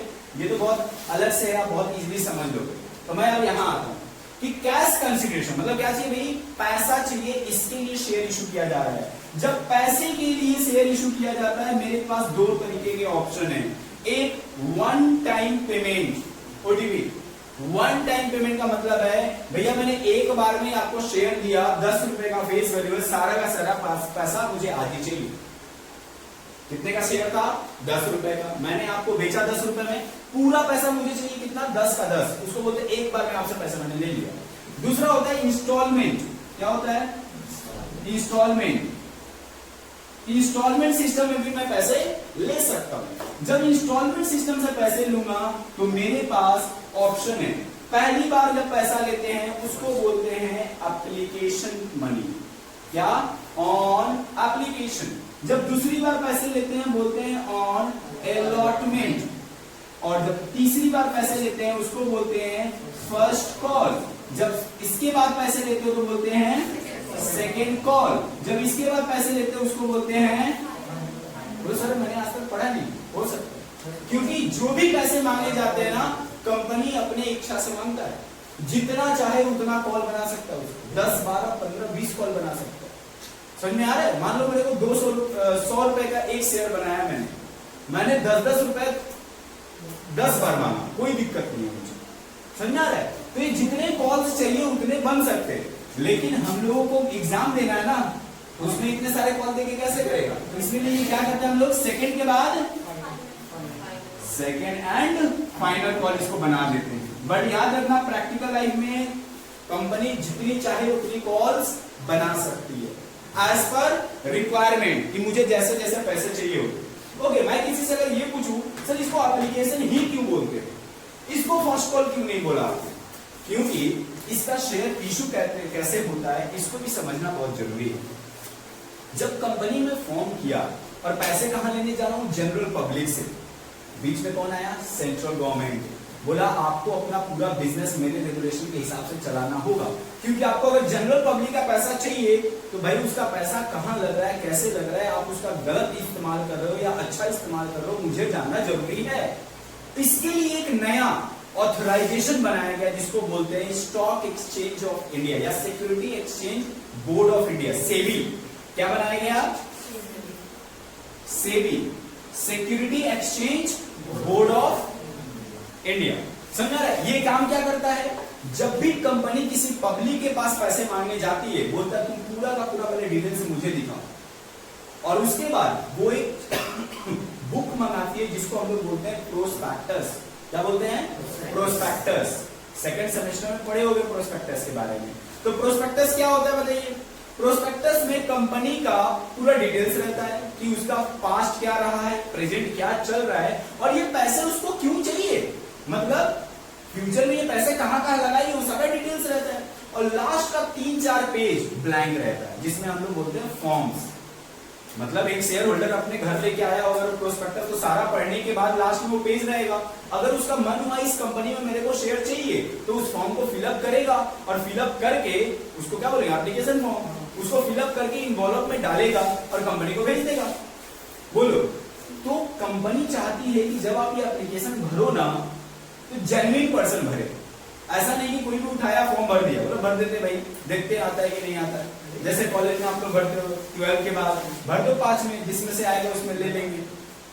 तो भाई क्यों, 100 रुपया है ना, अभी उसका मैं 5000 कर दूं, पूरा फीस एक साथ देना पड़ेगा एप्लीकेशन में, सिर्फ एक ही कॉलेज में नाम भरेगा जिसमें आ सकता है ना। तो वैसे ही भी चाहती है क्या, जेन्युइन पर्सन भरे। मतलब ये चाहती है भाई एप्लीकेशन में जिसने भी भरा है ना, मेरे को पहले पैसा दो। तो ये ऑन एप्लीकेशन पैसा कुछ आपसे मांग लेती है। फिर अब आगे एप्लीकेशन, तो कंपनी के पास एप्लीकेशन देखा जाता है, देखने के बाद देखते भाई किसको किसको शेयर अलॉट करना है, जिसको जिसको अलॉट करना है तो अलॉट करती है, और फिर एक टेस्ट लेती है कि पैसा ऑन अलॉटमेंट पे आप होगी नहीं, ठीक है ना, क्योंकि यहां से रिकॉर्ड होना चालू होता है सब चीजें। तो यहाँ पे क्या होगा, ऑन अलॉटमेंट फिर आपसे पैसे मांगती है। उसके बाद बोलते हैं बस अब क्या बच गया, कॉल्स, जितना चाहे उतना धीरे धीरे धीरे धीरे मांगते जाएंगे। बोलिए क्लियर है? ओके, मैं इसको मिटाऊं एक बार के लिए, मैं इसको मिटाता हूं। जो आपको मैंने अभी स्टोरी जो मैंने आपको अभी स्टोरी बताया ना कि ये पहले क्या होता है, प्रोस्पेक्टस इशू होता है, पब्लिक लेके आती है, प्रोस्पेक्टस पढ़ती है, लास्ट का 3 फॉर्म फिलअप करती है, फिलअप करके इन्वॉल्व पे डालती है, उसके साथ क्या डालना पड़ा था, एप्लीकेशन मनी, मतलब या तो डीडी बना के दोगे या चेक बना के दोगे, कैश तो नहीं लेती है कंपनी, डीडी या चेक लेती है आपसे। तो जब आपका इन्वॉल्व कंपनी के पास आया, आप कौन हो, कंपनी वाले हो, ध्यान रखना, तो आप कंपनी के अकाउंटेंट हो, जब कंपनी के पास आया सबसे पहले आपका इन्वॉल्व खुलते ही क्या दिखेगा, चेक, डीडी मतलब पैसा दिखा ना, इसीलिए पहला एंट्री आपका पड़ता है बैंक अकाउंट डेबिट। क्या पड़ता है, क्योंकि भाई पहला चीज मुझे पैसा दिखा था वहां, और ये पैसा क्यों आया भाई, किस चीज के लिए आया है, एप्लीकेशन, तो टू शेयर एप्लीकेशन। अब ये एप्लीकेशन जो पैसा है, क्या एप्लीकेशन में पड़ा रहेगा, नहीं, क्यों मंगाए थे, कैपिटल रेज कर रहे हैं भाई, तो इसको कैंसिल करके कहां भेजेंगे, दूसरे वाली एंट्री में, share application account debit to share capital, simple, क्योंकि इसीलिए तो इतना मेहनत किए थे। और अब इसके बाद मुझे पता चल गया कौन कौन शेयर खरीद रहा है, तो मैं बोला भैया अलॉटमेंट का पैसा दे दो, जब तक आप पैसा नहीं दोगे तब तक शेयर अलॉट करेंगे ही नहीं, तो पहले क्या करना पड़ेगा, ड्यू। पहले क्या हुआ था, पहले ड्यू नहीं हुआ था, ये ड्यू की एंट्री है और ये रिसीव की एंट्री है। पहले रिसीव क्यों हुआ, क्योंकि एप्लीकेशन के साथ पैसा आ गया था, तो मुझे रिसीव की एंट्री करनी ही थी, और उसके बाद मैंने ट्रांसफर किया। लेकिन अब क्या होगा, पहले मांगेंगे और तब मुझे मिलेगा, पहली बार में मांगते नहीं है, मिलता है और देन ट्रांसफर करते हैं। अब जब भी होगा पहले मांगेंगे तब, क्योंकि जब तक आपका हक नहीं बनता है ना, तब तक आप किसी से पैसे नहीं ले सकते, ठीक है ना। तो पहले आपका राइट्स बनाएंगे, क्या लिखेंगे, third entry, share allotment account debit to share capital. अब इसके बाद क्या होगा, चौथे एंट्री में ये पैसा मिलेगा, ये पैसा मुझे मिलेगा, तो मिलेगा तो मैं क्या लिखूंगा, bank account debit to share allotment. बोलो समझ में आ रहा है? इसके बाद अगर फर्स्ट कॉल ड्यू करोगे पहले, तो फिर से एंट्री होगी क्या, share first call account debit to share capital, then bank account debit to share first call. फिर सेकेंड एंड फाइनल कॉल के लिए सेम वैसे ही, मतलब पहले ड्यू करेंगे फिर रिसीव करेंगे, पहले ड्यू करेंगे फिर रिसीव करेंगे, जितने कॉल्स होंगे सब क्लियर है, यहाँ तक जर्नल क्लियर है, एकदम चेंज इसको लिखना है लिख लो, और नहीं तो मैंने ऐसे ही बताया कि आपको अगर स्टोरी याद रहेगी तो एंट्रीज भी याद रहेगी। बोले क्लियर है यहाँ तक? ये भी चीज मैं आई आपको बुक में दिखा देता हूँ पहले।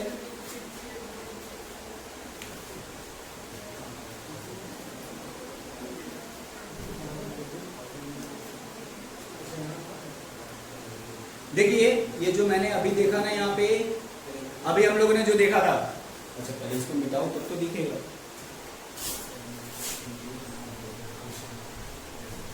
आपके बुक में हर चीज बना के दी हुई है, तो टेंशन नहीं लेना है। देखिए मैंने ये बताया आपको, ये क्या होता है, शेयर इशू होता है फॉर कैश और for consideration other than cash. Cash के लिए एक इंस्टॉलमेंट है और एक वन टाइम पेमेंट सिस्टम है। कंसिडरेशन में, इंस्टॉलमेंट में on payment, on allotment, first call and second and final call, और बाद में क्या लिखा है, एज रिक्वायर्ड, अगर जरूरत पड़ा तो और इसको बढ़ाएगा, नहीं तो फर्स्ट कॉल में ही सारा पैसा ले लेगा। बोलिए क्लियर है? इसके बाद मैं बात करूंगा, जब भी हम कोई सामान मार्केट में बेचने जाते हैं तो भाई दो सिचुएशंस होते हैं। क्या क्या? सपोज मैंने 10 रुपए का सामान लेके मार्केट में गया तो कितने में बेच पाऊंगा? 12 और 10 से ऊपर का, या तो ज्यादा या तो कम, दो ही सिचुएशन हो सकता है। हाँ कम तो मतलब कम नहीं बेचा जाता। कोई आपका सामान है, आपका ज्यादा में कोई खरीद ही नहीं रहा है, तो लेकर घर पे थोड़ी वापिस जाओ, प्रॉफिट हो। अब मान लो आपका प्रॉफिट नहीं हो रहा तो क्या करोगे? सपोज आप मैंगो लेके गए हो, सपोज आज मैंगो लेके गए हो, आपने 100 रुपीज में खरीदा था, आपको कोई 100 रुपीज खरीद ही नहीं रहा है, क्या करोगे? घर लाके खा लोगे? 100 रुपए का लॉस या फिर 10 रुपए का लॉस? 10 रुपए का। इससे अच्छा 90 में बेच दो वहीं पे, 90 रुपए तो एटलीस्ट आएंगे, समझे?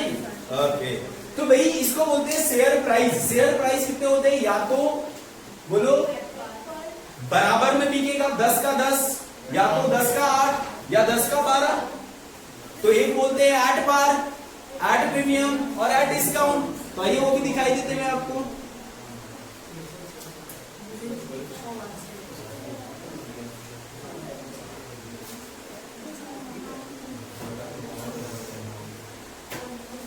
देखिए, ओके, ये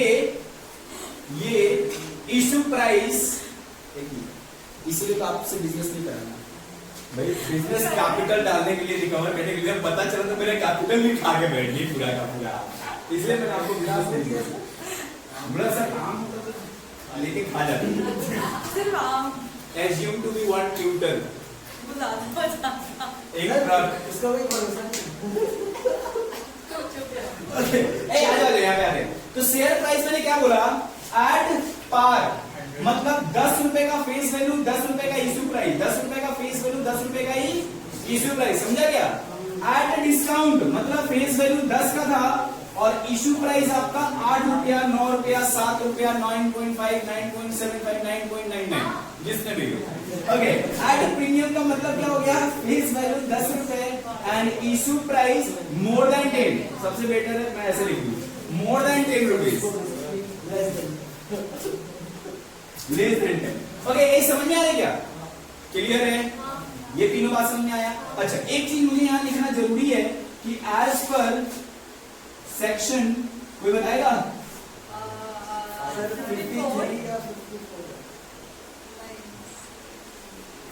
बताओ, डिस्काउंट के लिए कौन सा सेक्शन लिखा है? As per section 53, no company can issue share at a discount. No company can issue share at discount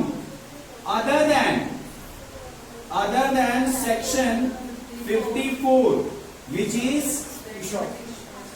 sweat equity share। ठीक है ना?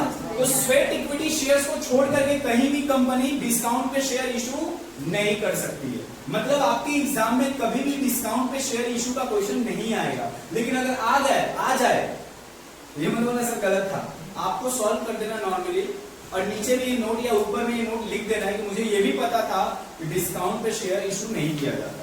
सर वो 2013 में किया गया ना, उसके पहले तो था। हाँ जी, उसके पहले एग्जाम था। बोलिए, क्लियर है यहाँ तक? तो हमारी जो एंट्री है कैसे जा रही है देखिए। हमारी पहली एंट्री होती थी bank account debit to share application, then share application account debit to share capital. जब तक क्वेश्चन नहीं बोले, जब तक क्वेश्चन कुछ नहीं बोले, प्रीमियम या अलॉटमेंट हमेशा किसके साथ एडजस्ट होगा? सॉरी, प्रीमियम या डिस्काउंट किसके साथ एडजस्ट होगा? अलॉटमेंट के साथ। तो मैं एंट्री करूं, ये मिला दूं क्या? इधर कर देता हूं। दूसरी एंट्री क्या होती थी? Share allotment account debit to share capital. यही एंट्री थी, थर्ड वाली एंट्री शेयर अलॉटमेंट का। तो मैंने बोला या तो डिस्काउंट हो या तो प्रीमियम हो, किसके साथ एडजस्ट करेंगे? अलॉटमेंट के साथ। ये जो आप एंट्री देख रहे हो ये एट पार के लिए ठीक है। अगर डिस्काउंट की बात करोगे तो डिस्काउंट तो भाई कंपनी के लिए लॉस होता है, डिस्काउंट ऑन शेयर लॉस होता है, इसलिए तो डेबिट हो रहा है। और आपका अगर प्रीमियम हुआ तो इसको लिखते हैं सिक्योरिटी प्रीमियम और इसको क्रेडिट करते हैं क्योंकि ये मेरा फायदा है। बोलो, क्लियर है? ये चीज क्लियर है? क्वेश्चन मिलेगा, बना पाओगे? ओके, चलिए देखते हैं आगे के क्वेश्चंस के लिए। हाँ, तो देखिए आपको मैं ये क्वेश्चन दे रहा हूं, जिस क्वेश्चन को हम यहाँ डिस्कस करेंगे, क्लास आपको घर पे जाके बनाना है। तो ये होमवर्क रहेगा आपके लिए। 4 तरह के क्वेश्चंस हैं, 4 एग्जांपल्स हैं, ये सारे होमवर्क आपको करने हैं। पहले मैं एक क्वेश्चन को डिस्कस करके थोड़ा बहुत हिंट दे दूं ताकि आप घर पे जाके बना पाओ। पहला क्वेश्चन देखते हैं। लिखा है X limited issue 10,000 shares to public at ₹10 each। which payable as follows: 2 on application, 3 on allotment, 2.5 off, ये off नहीं actually on है, on calls. calls मतलब 2 में, अगर ये मैं सिर्फ कॉल लिखा रहता तो 1 में, कॉल से लिखा हुआ मतलब 2 में। तो इन सब चीजों के लिए ध्यान रखना कि कहां पे क्या लिखा है, वर्डिंग बहुत इंपॉर्टेंट होती है क्वेश्चंस के अंदर। फिर लिखा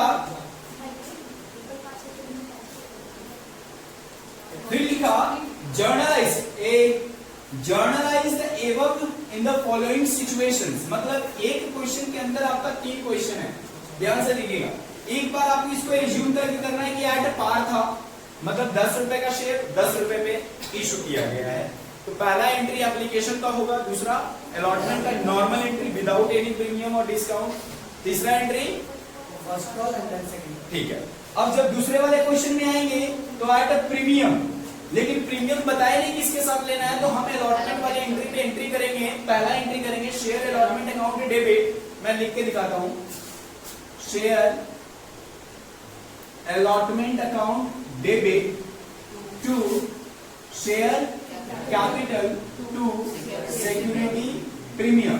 और हैबिट करना ना लिखने का, नंबर्स लिखने का, क्योंकि आंसर गलत नहीं होते। कितने हैं? 10,000 शेयर्स है ना, तो मैं लिखूंगा 10,000 शेयर्स इनटू, भाई कैपिटल फेस वैल्यू से कभी कम नहीं होता, याद रखना। भले आप शेयर को 10 रुपए का शेयर 1 रुपए में बेच दो, कैपिटल 10 रुपए का ही होगा। कितना भी डिस्काउंट दो, कितना भी प्रीमियम दो, कैपिटल फेस वैल्यू से ना तो कम सकता है ना तो बढ़ सकता है। तो फेस वैल्यू कितना था कैपिटल का? 10 रुपए, तो मैं यहां 10 रुपए लिखूंगा। सर अलॉटमेंट तो 3 रुपए है ना? क्या अलॉटमेंट का अच्छा सॉरी, अलॉटमेंट में कितना है? 3 रुपए। तो कितना होगा अलॉटमेंट वाला कैपिटल? 3 रुपए, ठीक है ना? ये समझा ना, मैं 10 रुपए बोला ऐसा नहीं, 10 रुपए को तोड़ के लिया है ना मैंने, 2, 3 और 5 ऐसे करके। तो 3 रुपए अलॉटमेंट पे कैपिटल का पैसा, और प्रीमियम कितना है? 2 रुपए। तो यहां पे मैं लिखूंगा 10,000 इंटू 2, और बाद बाकी यहां पे कितने हो जाएंगे? 10,000 इंटू 5। तो कितने हो गए यहाँ पे? 50,000, 30,000 एंड 20,000। और नेक्स्ट एंट्री क्या होगा? Bank account debit to share allotment, पूरा 50,000 50। क्लियर है? यही चीज अगर डिस्काउंट पे होता तो हमारी ये वाली एंट्री नहीं आती है ना। ये वाली एंट्री की जगह पे क्या होता? Discount on shares. तो डिस्काउंट मतलब तीसरा वाला सिचुएशन कितना है? Issued at premium, discount at 10%। 10% का मतलब इशू प्राइस का 10%, सॉरी फेस वैल्यू का 10%। कितना है 10%? 1 रुपए, मतलब 1 रुपया डिस्काउंट, मतलब 10,000 इंटू 1। तो कितना हो जाएगा बताइए? 10,000। कैपिटल में कितना चाहिए? 30,000। तो यहाँ पे कितना चाहिए होगा? 20,000, मतलब पैसा 20,000 मेरे को देगा वो। क्लियर है? तो ये होमवर्क बनेगा, ये होमवर्क और ये होमवर्क, और इसके बाद सर शुक्रवार को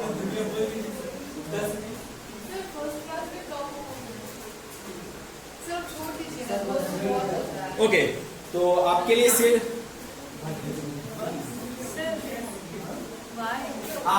सिर्फ ये 2 होमवर्क ही रहे, 1 और 2।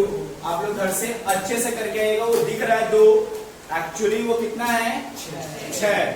3 इसमें, 3 इसमें, ठीक है ना। सिर्फ एक वाली एंट्री बदल के मत रह जाइएगा, पूरा एंट्री को फिर से कीजिएगा। एक एट पार पे, दूसरा एट प्रीमियम पे, तीसरा एट डिस्काउंट पे। ऐसे ही दोनों क्वेश्चन कर रहे हैं, ठीक है। तब तक के लिए नेक्स्ट क्लास तक के लिए बाय बाय।